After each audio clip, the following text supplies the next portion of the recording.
السلام عليكم ورحمة الله، يسعد أوقاتكم. بحب رحب فيكم وبرحب بكل مشترك جديد نور قناتي، وبسم الله بنبدأ فيديو اليوم.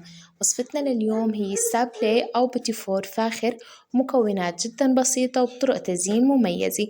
وفيديو اليوم هو تاني فيديو من سلسلة حلويات العيد، وهلأ خلونا ننتقل لطريقة التحضير.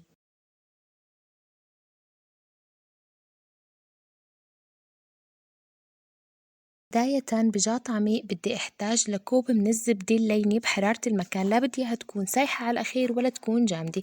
رح أفرغها، بعد هيك رح أنزل عليها كوب من السكر البودرة حصرا، لازم يكون سكر بودرة وبيفضل إنه ننخله دور تاني. بعد هيك بالدراب الكهربائي رح أخفقها لحتى أحصل على كريمة ناعمة كتير. في حال ما كان متوفر عندكم الدراب الكهربائي، بالدراب العادي أو بإيدكم بيمشي الحال. رح استمر بالخفق لحتى أوصل لهذا القوام يلي قدامكن.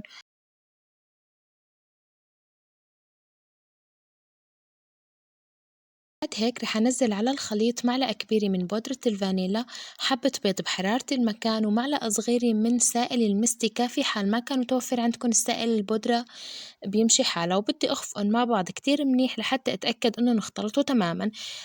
بالنسبة للبيض، إذا كانت حبة البيض عندكم حجمها صغير بتقدروا تضيفوا حبتين بيض. وهلأ بدنا نبدأ بإضافة المواد الجافة. أول شي رح أضيف كوب إلا ربع من نشاء الذرة منخول. بعد هيك بدي أحتاج لكمية من الطحين، أنا هون دخلت 4 أكواب من الطحين وبدي أتركن على جنب. بدنا نضيفهم بالتدريج. بداية رح أضيف أول كوب من الطحين وبدي أقلبه مع بعضه، بس تختفي معي كمية الطحين بنضيف الكمية يلي بعدها.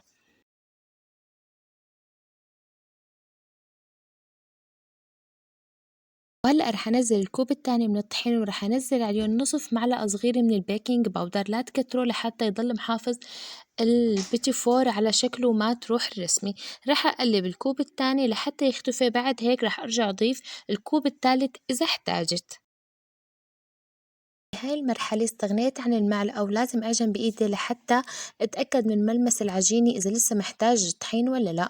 حاولت أقلب كتير منيح في هاي المرحلة. طبعا بنقدر نعجن لأنه هون بالبيتي فور ما في أي سوائل. شوفوا عجينتي لسه محتاجة، نزلت عليها الكوب الثالث من الطحين وبدي أعجنها كتير منيح.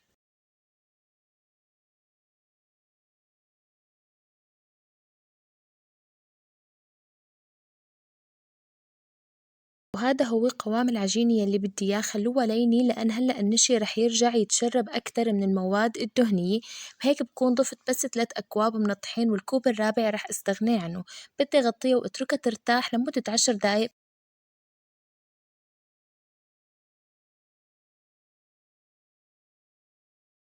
لأ، هون لفرد العجينة بدي أحتاج لكيس نايلون، طريقة التعامل معه أبسط من ورق الزبدة.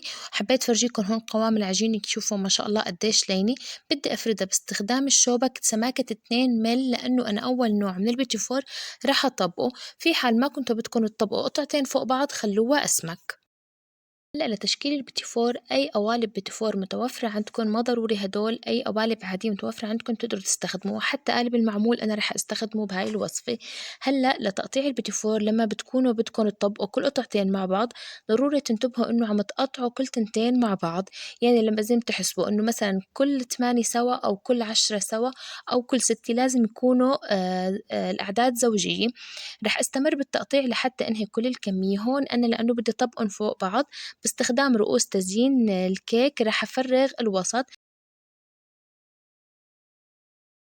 بدي أحكي لكم ملاحظة، وقت نرفع قطع البيتي فور عن كيس النايلون ضروري نرفع بسكين أو سباتول أو أي أداة متوفرة عندكم لحتى نحافظ على جمال الأطراف وما تنتزع معانا.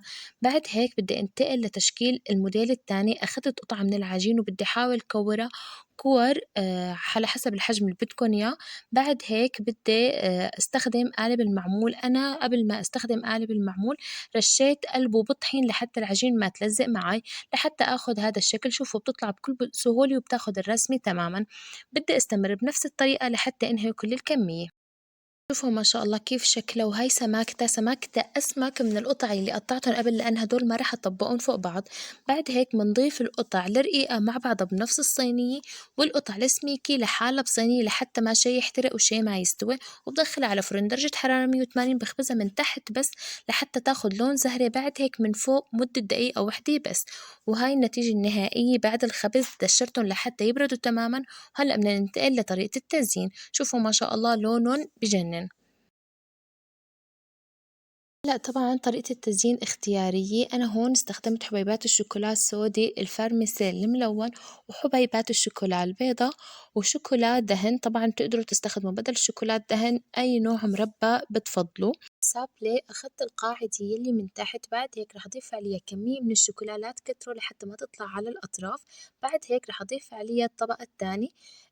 بعد هيك بدي آخُد كمية قليلة من مربى المشمش أو أي نوع بتفضلوا، بدي أدهن بس طرف. طبعًا طريقة التزيين اختيارية. بعد ما أدهنها كتير منيح بدي أغلّفها بالفارميسيل الملون.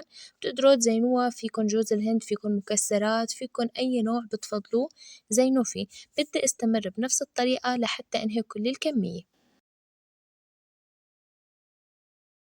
تزيين الشكل التاني رح أدهن زاويتين مقابل بعض بالمربى، بعد هيك رح أغطسها بحبيبات الشوكولا البيضا. طبعا بدي أرجع أكد لكم إنه طريقة التزيين اختياري، أهم شي إنكم تلتزموا بعجينة السابلي أو البيتي فور، وباقي التزيين مو مشكلة. رح أستمر كمان بنفس الطريقة لحتى أنهي كل الكمية.